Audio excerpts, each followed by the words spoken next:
I was adjusting my sister's veil when her future mother-in-law grabbed my wrist and whispered 8 words that shattered my entire life. "We finally found you? You're our stolen daughter!" My name is Harper Morrison, and until that moment at my sister Willow's wedding, I thought I knew exactly who I was. 28 years old, event coordinator, protective big sister, daughter of Frank and Diane Morrison. But sometimes the truth waits decades to destroy you. Choosing the perfect moment when happiness makes you vulnerable. That Saturday in June started like any fairy tale wedding should. Willow looked radiant in her ivory dress. Mason waited at the altar with tears in his eyes, and our parents beamed with pride from the front row. I should have been focused on my maid of honor duties, but Victoria Caldwell, the groom's mother, had been staring at me all morning with an intensity that made my skin crawl. When she grabbed me during those final moments before the ceremony, her perfectly manicured nails dug into my skin. Her voice trembled as she spoke those impossible words. The wedding music had already started. Guests were taking their seats, and there I stood holding my sister's bouquet while a stranger claimed I was her missing daughter. "You have the birthmark," Victoria said, her eyes wild with a desperate hope I'd never seen before. "The crescent moon on your collarbone. Emma had the same mark, my Emma." The bouquet slipped from my hands, white roses scattering across the marble floor.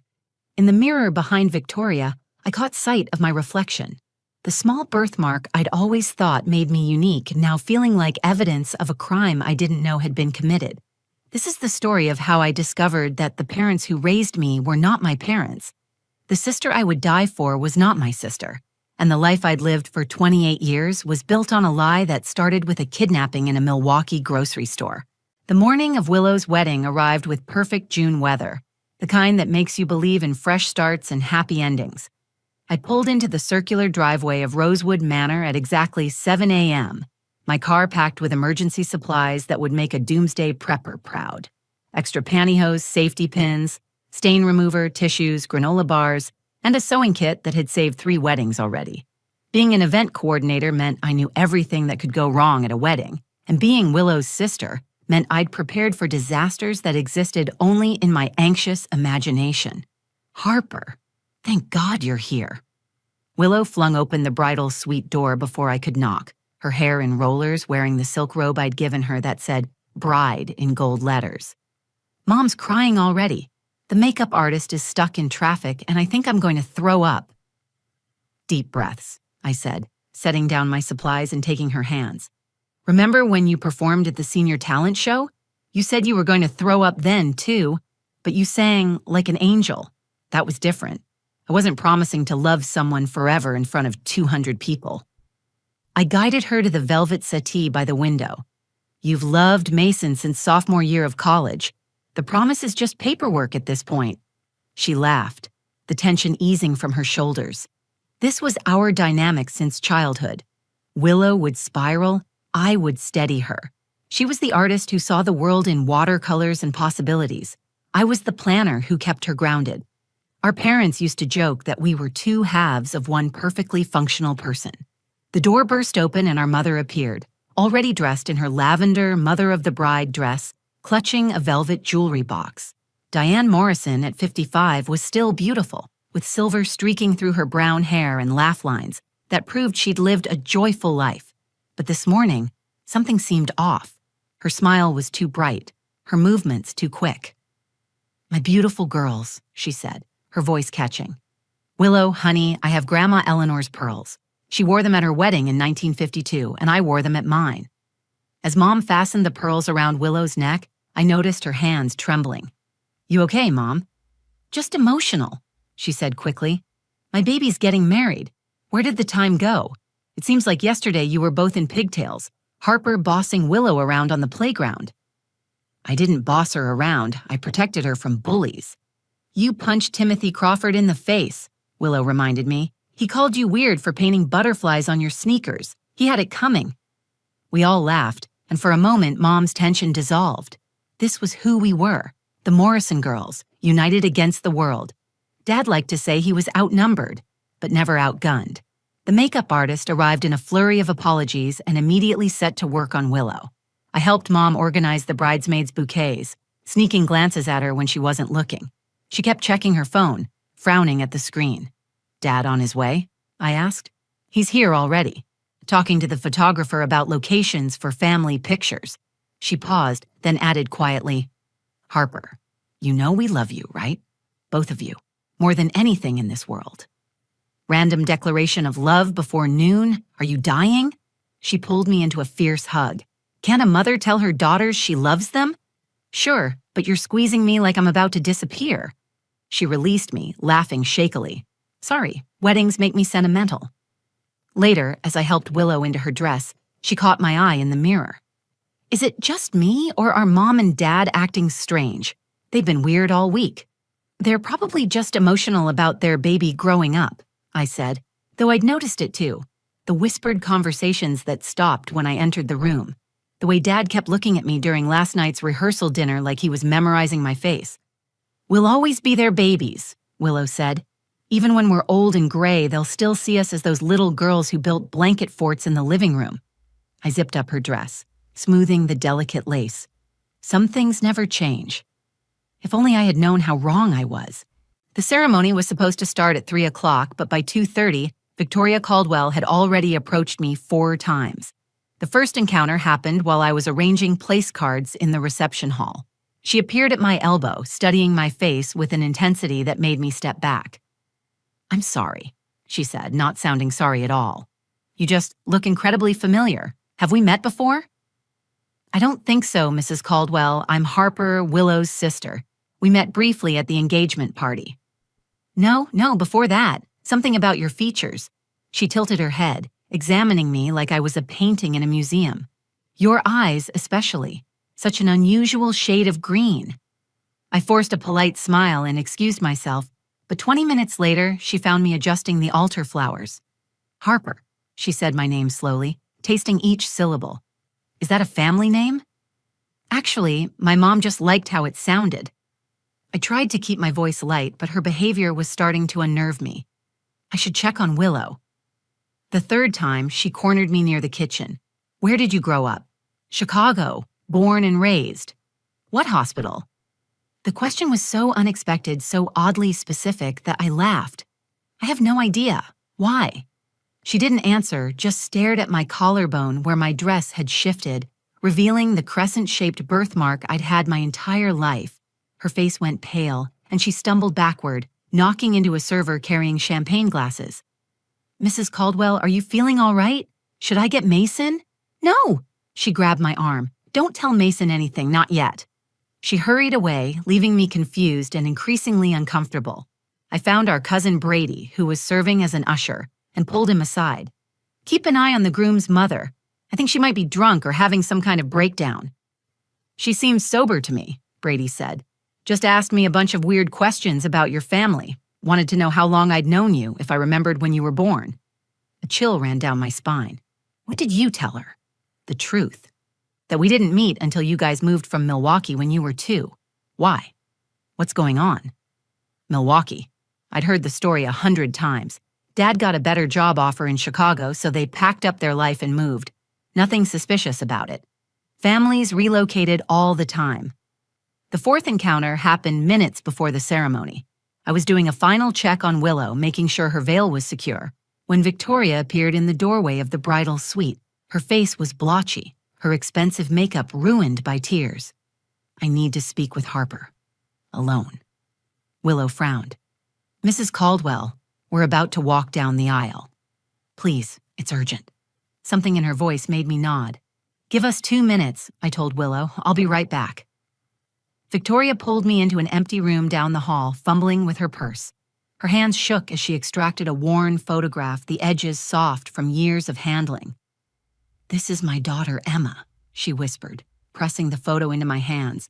"She was 14 months old when someone took her from my shopping cart at a grocery store in Milwaukee. 28 years ago." I stared at the baby in the picture. Chubby cheeks, wispy brown hair, bright green eyes, and there, on her tiny collarbone, a crescent-shaped birthmark identical to mine. "This is impossible," I said, but my voice sounded strange, distant. "I'm Harper Morrison. I've always been Harper Morrison." "Your blood type," Victoria said urgently. "Do you know it?" O negative. I donate blood regularly. Her legs gave out and she sank onto a chair. My husband and I are both AB positive. It's genetically impossible for us to have an AB positive child. But Emma would be O negative. The birthmark, the blood type, your age, those green eyes that skip a generation in my family? You're wrong. The photo trembled in my hand. My parents are Frank and Diane Morrison. I have a birth certificate, a social security number, a whole life. What hospital? She asked again. What doctor delivered you? Have you ever seen your birth certificate? The questions hit like physical blows because I didn't have answers. I never needed to see my birth certificate. My parents had always handled official documents. The baby photos in our family albums started when I was 2, but lots of families were bad at taking pictures, right? Harper, I think you're my Emma. I think you're my stolen daughter. The walls of the small room seemed to close in as I stared at the photograph. My mind raced through memories, searching for proof that Victoria was wrong. First day of kindergarten, Mom braiding my hair, Dad teaching me to ride a bike in Lincoln Park, Willow and I making snow angels in the backyard. These were real memories with real parents. They had to be. I need to go, I said, shoving the photo back at Victoria. My sister is getting married. Please, just let me explain what I know. After Emma disappeared, we hired private investigators, worked with police, appeared on every news program that would have us. The case went cold after 5 years, but I never stopped looking. When Mason told me his fiance's family was originally from Milwaukee, something stirred in me. Then I saw you today. My phone buzzed. A text from Willow.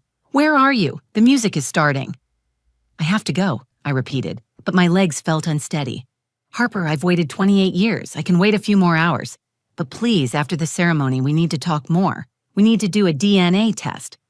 I left her there and walked back to the bridal suite in a daze. Willow grabbed my hands the moment I entered. There you are. Is everything okay? You look like you've seen a ghost. Everything's fine, I lied, forcing my face into a smile. Just pre-wedding jitters. Not even my wedding, and I'm nervous. The ceremony itself passed in a blur. I stood at the altar holding Willow's bouquet, mechanically performing my duties while my mind churned. Every time I looked at my parents in the front row, I searched their faces for signs of deception. Mom dabbed at her eyes with a handkerchief. Dad held her hand, his expression proud but strained. Were they crying because their daughter was getting married, or because they knew their secret was about to explode? During the vows, when Mason promised to love Willow through all of life's challenges, I caught Victoria staring at me from across the aisle.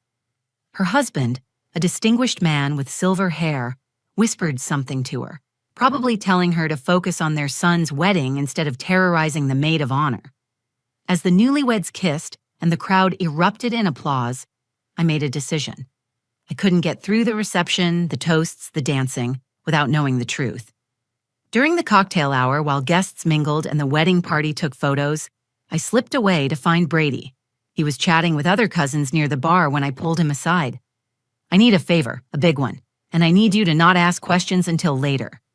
Brady's expression shifted from casual to concerned. Harper, what's wrong? Can you run a missing persons check? The name is Emma Caldwell, Milwaukee, 1997, kidnapped at 14 months. Why would you need that? Please, Brady, I'll explain everything later. Just see what you can find. He studied my face, then nodded.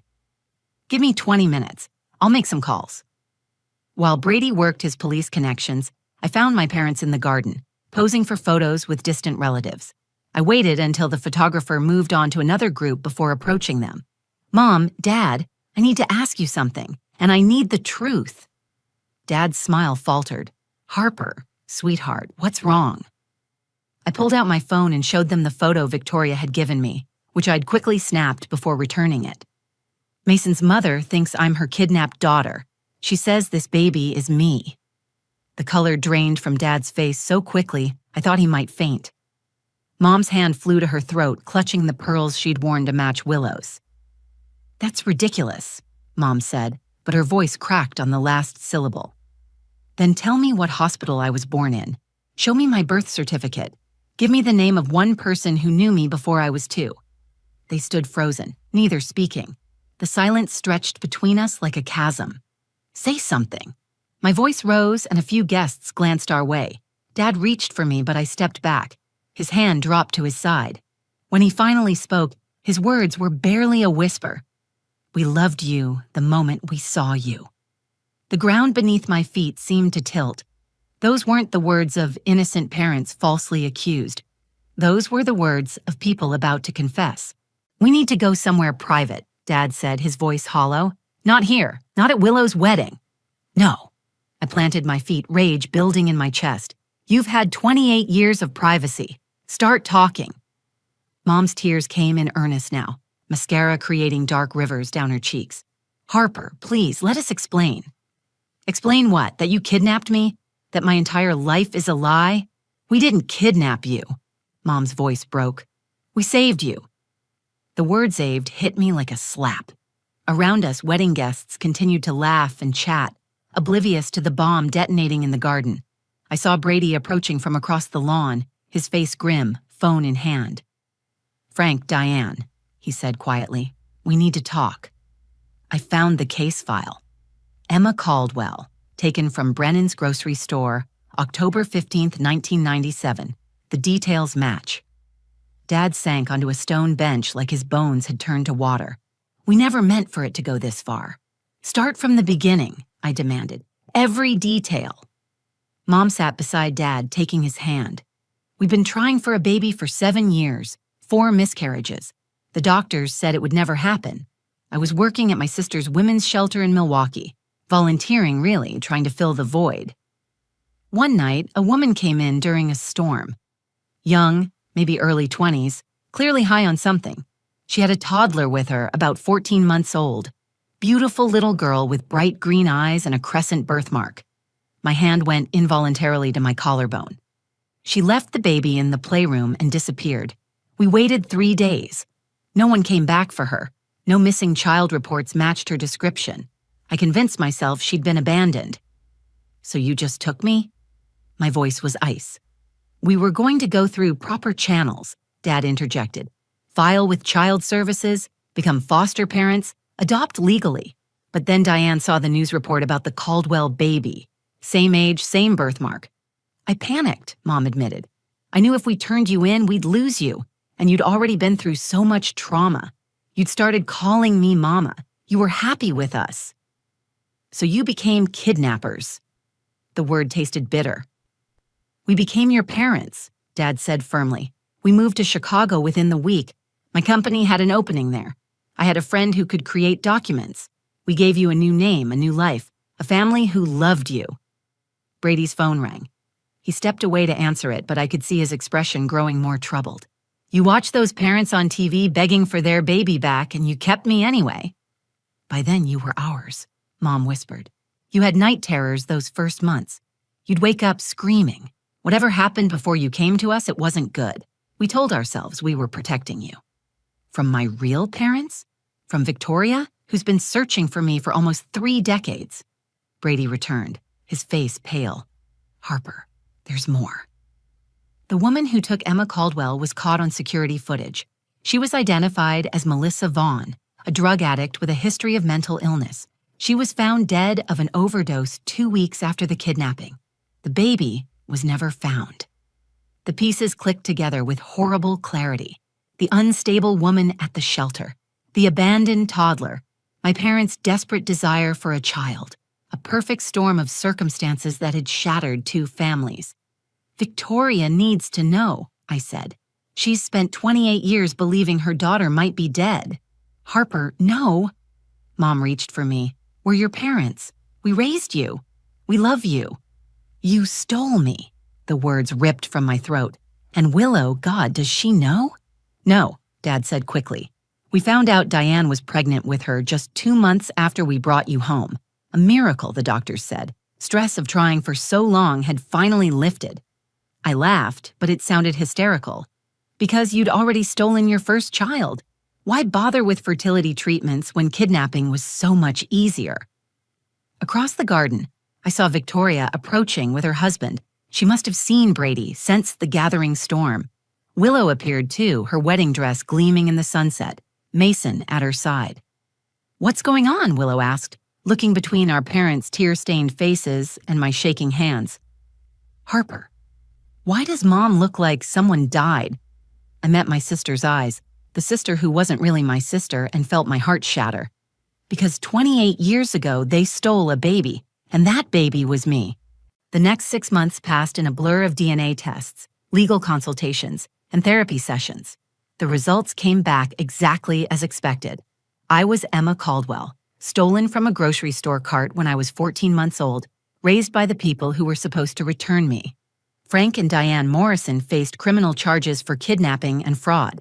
The judge, considering the circumstances and the decades that had passed, sentenced them to 5 years of probation and 2,000 hours of community service. They stood in the courtroom looking smaller than I'd ever seen them as the verdict was read. I couldn't bring myself to look at them. Victoria Caldwell became a constant presence in my life, trying to compress 28 years of lost motherhood into daily texts and weekly lunches. She'd share stories about my biological father, Thomas, who died of a heart attack 5 years earlier, never knowing his daughter might still be alive. She showed me photos of grandparents I'd never meet, cousins I'd never known existed, and the bedroom they'd kept exactly as it was, waiting for a baby who never came home. "We celebrated your birthday every year," Victoria told me one afternoon over coffee. "October 3rd, we'd buy a cake, sing happy birthday, and blow out the candles for you." My birthday with the Morrisons had always been June 15th. Even that was a lie. The hardest part was navigating my relationship with Willow. She'd postponed her honeymoon, refusing to leave while our family imploded. For weeks, she called and texted constantly, but I couldn't respond. How could I explain that looking at her felt like grief, that every shared memory now felt tainted? Finally, 3 months after the wedding, I agreed to meet her. She showed up at my apartment with Chinese takeout and red eyes. "I know you're not ready to forgive them," she said, setting out containers on my coffee table, "but I need you to know something. You're my sister. You've been my sister since I was born. Biology doesn't change that. Willow, your parents stole me. They stole Emma Caldwell, but they raised Harper Morrison, and Harper Morrison is the one who taught me to tie my shoes, who scared away my nightmares, who punched Timothy Crawford for making fun of my painted sneakers." She grabbed my hands. "You're the one who held my hair when I got food poisoning at summer camp. You're the one who helped me through my first heartbreak. That's not fake. That's not stolen. That's ours." I broke down crying then, months of suppressed emotion flooding out. Willow held me while I sobbed, whispering that she loved me, that she'd always love me, that sisters were forever. Slowly, painfully, I began building a new life as Harper, Emma Morrison Caldwell. I kept both names because I couldn't erase 28 years of being Harper Morrison any more than I could ignore my origin as Emma Caldwell. I started attending family dinners with the Caldwells, learning about relatives and traditions that should have been mine. But I also showed up for Willow's first anniversary dinner because she was right. Some bonds transcend blood. Frank and Diane sent letters I didn't open for months. When I finally read them, they were full of apologies and explanations that changed nothing, but somehow changed everything. They'd been wrong, criminally wrong, but they'd also been the parents who stayed up all night when I had the flu, who cheered at every school play, who taught me to be strong and kind and brave. At therapy, doctor. Martinez asked me what I'd learned from all of this. I thought for a long time before answering. That truth has a way of surfacing, no matter how deep you bury it, that love can be both selfish and selfless at the same time. That family is complicated and messy, and sometimes built on lies, but it's also about who shows up when your world falls apart. She asked if I'd forgiven them. "I'm working on it," I said, "all of them. The Morrisons for taking me, the Caldwells for being strangers, myself for feeling torn between two families when some people don't even have one. Today, I have two families. It's complicated and awkward and sometimes painful, but it's mine. Willow remains my anchor, the sister of my heart if not my blood. Victoria sends too many texts, but I'm learning to appreciate her desperate love. And sometimes, late at night, I find myself missing Frank and Diane Morrison, the people who stole me and loved me and made me who I am. Some people search their whole lives for their identity. I found mine at my sister's wedding, in the space between who I was born to be and who I was raised to become. The truth didn't set me free. Instead, it taught me that sometimes love is complicated, that sometimes good people do terrible things, and that sometimes the life built on a lie can still contain profound truths. Family isn't just about blood or birth certificates or DNA tests. It's about who shapes you, who stands by you, who refuses to let go even when the truth threatens to tear everything apart. I have two mothers now, one who lost me and one who found me, both who love me in their own broken ways. And I have Willow, my sister in every way that matters, who reminded me that some bonds can't be stolen, only given. That's my story. It's messy and painful and strange, but it's also about love in all its imperfect forms. And maybe that's the most human story of all. If this story touched you, please take a moment to like this video and share it with someone who needs to hear it. Your comments mean everything, so let me know your thoughts below. And if you want to hear more true stories about family, identity, and the complicated ways we find our way home, make sure to subscribe to the channel and hit that notification bell. Thank you for listening to my journey.